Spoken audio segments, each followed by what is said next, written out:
श्रीवल्लभ शरणं भज मन श्रीवल्लभ शरणं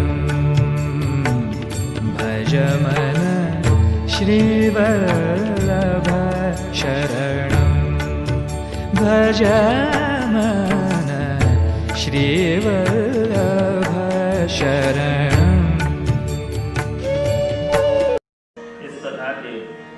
साधारण वक्ता नैमिषे सुतमाशिनः मविवाद्य महामतिं कथामृत रसास्वाद कुशल सौनको अब्रवीत्। इस कथा के साधारण वक्ता को नमस्कार की। नैमिषारण्य प्रदेश है और वहां पर बहुत बड़ा ऋषिकुल है। 88,000 उनके ऋषि कुमार और उनके कुलपति सौनक मुनि। उनके मन में यह मनोरथ हुआ कि भागवत कथा का आयोजन करना, और उनके पास में वक्ता तो हैं सुत जी, और वो महामति है। सर्व में प्रभु महान है, ऐसे जिसकी मति है वो महामति। ब्रह्मा जी से पूछा कि हम कथा का आयोजन करना चाहते हैं और कोई साधारण कथा नहीं करनी, 1000 वर्ष तक चलने वाला विराट सत्र करना, स्वर्ग लोक की कामना। तो हमें कोई ऐसा स्थान बताओ कि जहां पर जाकर के हम इस कथामृत का श्रवण कर सके और कोई विघ्न भी ना आए। ब्रह्मा जी ने अपने मन में से मरस चक्र छोड़ा और वो नैमिषारण्य में आकर के रुका। नैमिषारण्य का मतलब क्या कि एक निमिष, यानी कि अपनी आंखें बंद होती है, पलक झपकती और खुलती है, उसको एक निमिष का समय बोला जाता है। कि हमारा मन एक निमिष मात्र में प्रभु में संलग्न हो जाए, वो स्थान है नैमिषारण्य। तो ऐसा स्थान बताया नैमिषारण्य। वहां पर सुत जी को नमन किया है और सौनक मुनि कथामृत रसास्वाद में कुशल है। उन्हें मन में जिज्ञासा है, कई प्रश्न हैं, और वक्ता भी ज्ञानी है। और सुंदर बात कही उन्होंने, सौनक मुनि ने सुत जी से, अज्ञान ध्वांत विध्वंस कोटि सूर्य समप्रभ सुताख्यायी कथा सारम मम कर्ण रसायनम। क्या कितने सुंदर वक्ता हो। हमारे जीवन में अज्ञान का अंधकार भरा हुआ है और आपके अमृत वचन एक सूर्य की भांति, जैसे सूर्य का उदय होता है और अंधकार का नाश हो जाता है, ऐसे ही आपके अमृत वाणी के द्वारा हमारे जीवन में जो ज्ञान का अंधकार है वो संपूर्ण नष्ट हो जाएगा। अज्ञान ध्वांत विध्वंस कोटि सूर्य समप्रभ सुदाख्यायी कथा सारम मम कर्ण रसायन। तो कथामृत रसास्वाद में कुशल है और ये एक ऐसा अमृतमय रसायन है कि जो हमारे जीवन में प्रवेश करता है और हमारे जीवन के दोष भाव दूर होते हैं, अज्ञान दूर होता है और हमारे मन में ज्ञान का प्रकाश उत्पन्न होता है। उनके मन में कई जिज्ञासा है, प्रश्न करते हैं। भक्ति ज्ञान विरागातो विवेको वर्धते महान् माया मोह निरासश्च वैष्णवैः क्रियते कथम् वैष्णवैः क्रियते कथम्। बड़ा सुंदर प्रश्न किया। भक्ति ज्ञान विरागातो विवेको वर्धते महान् माया मोह निरासश्च वैष्णवैः क्रियते कथम्। कि भक्ति, ज्ञान और वैराग्य से उत्पन्न हुए विवेक की वृद्धि कैसे हो? कृपा करके आप हमें बताओ, इस माया और मोह में से जीव कैसे बचे? वैष्णवैः क्रियते कथम? बहुत सुंदर प्रश्न किया। हमारे जीवन में भक्ति, ज्ञान और वैराग्य भी होना चाहिए और उसके साथ में विवेक भी होना चाहिए। अगर हमारे जीवन में विवेक नहीं तो भक्ति और ज्ञान वो निरर्थक हो जाएगा।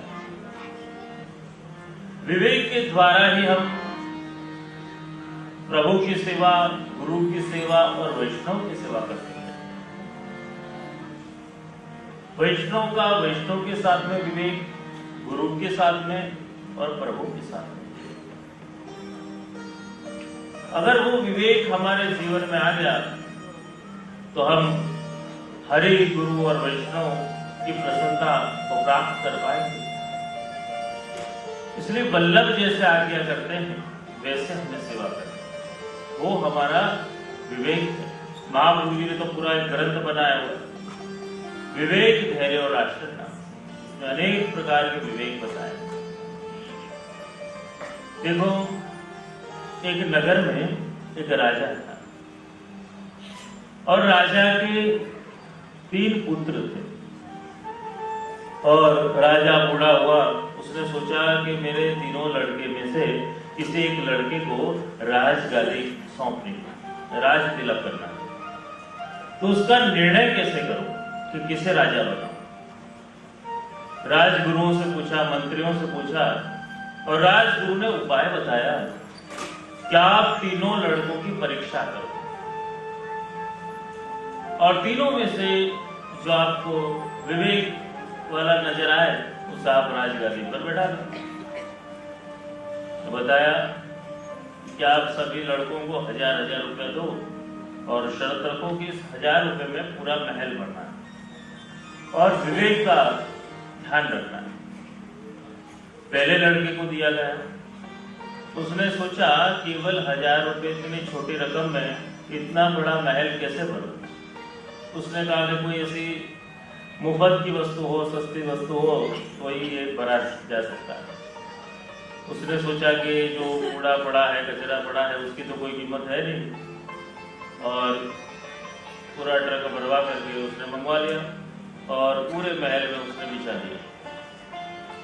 राजा आए, राजगुरु आए, उसके मंत्री आए और उसके मार्ग लेके गए।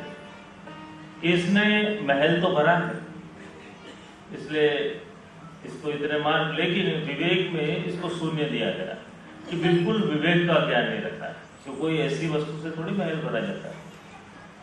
दूसरे लड़के को दिया 1000 रुपया। दूसरे लड़के ने सोचा कि कुछ तो मैं अच्छा काम करूं। उसने सोचा फूलों की पत्तियां लिया था और फूलों की पत्तियां लेकर के आया और जहां जल तक डाल सकता था उसे डाल दिया और बाकी का सब खाली रह गया महल।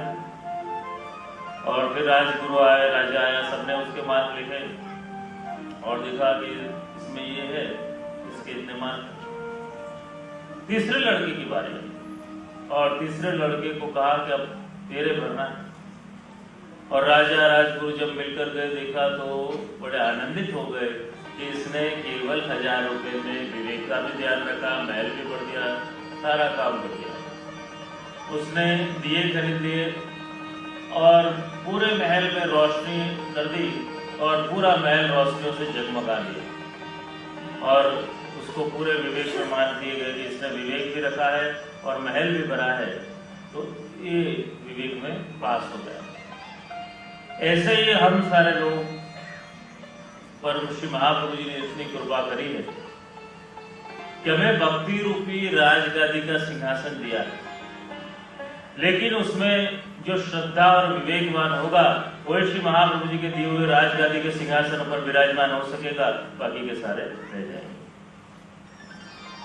तो विवेक हमारे जीवन में बड़ा जरूरी है। इसलिए यहाँ विवेक की बात आई। कई बार देखा जाता है कि हम ठाकुर जी को भोग धरते हैं। अब थोड़ा सा भोग धरा हो, मिश्री के 2 टूक धरे हो कई बार बहुत ज्यादा समय ले ले तो उसमें भी विवेक नहीं रहता। जैसा भोग धरे ऐसा समय रखे। तो हमारे जीवन में विवेक की बड़ी महत्वता है। माया मोह में से कैसे निकला जाए उसके बारे में भी पूछा और बतलाया कि इसमें से केवल गुरु की कृपा से ही हम माया और मोह में से निकल पाएंगे। कलिकाल के अंदर इतना कलयुग का प्रभाव है कि जीव मोह और माया में फंसा रहता है। तो गुरुदेव का स्वभाव इतना कृपालु है कि उनकी कृपा से हम माया में से निकल सकते हैं।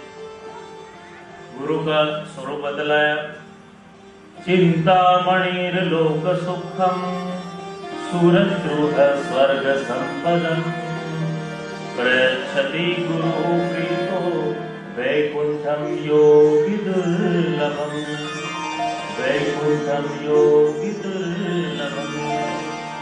गुरुदेव का स्वरूप बताया, चिंतामणि लोक सुखम। श्री गुरुदेव का स्वरूप है चिंतामणि।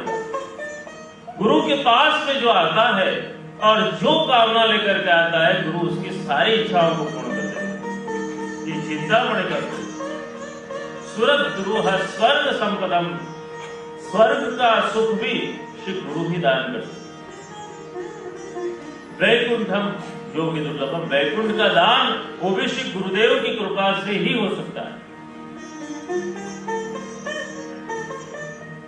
इसलिए जिसने गुरु के चरणों को पकड़ लिया, गुरु की आज्ञा का पालन कर लिया, उसे योगियों को भी दुर्लभ ऐसा वैकुंठ धाम मिल जाता है। पुष्टि मार्ग में इससे भी कुछ आगे की बात करी गई।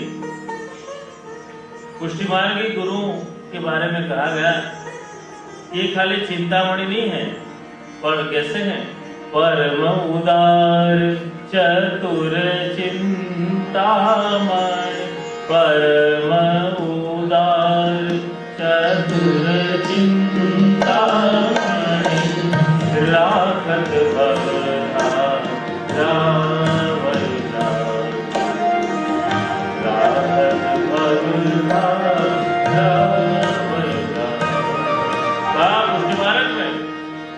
खाली चिंतामणि नहीं है, परम उदार चतुर चिंतामणि।